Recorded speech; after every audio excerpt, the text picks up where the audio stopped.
अस्सलामुअलैकुम प्यारे दोस्तों, ये बूटा भाई के जो हाथ में जोड़ा है ये मलक आसफ साहब के जो पर हैं गोल्डन पर्स। चलो जी देखो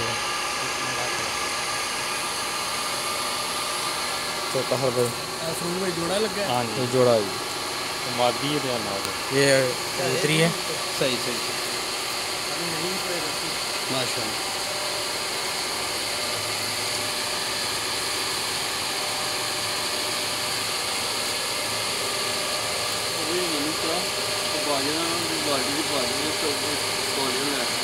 ये इनका पर है जी।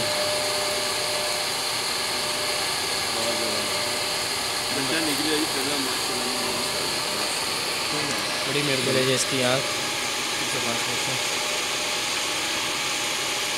बहुत चंगी जी माशाल्लाह।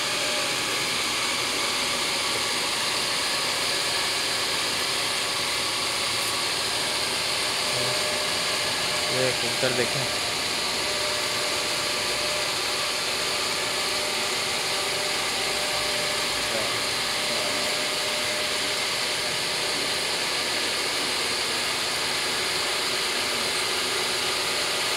माशाल्लाह। क्या हुआ है रोहन याद कटी तो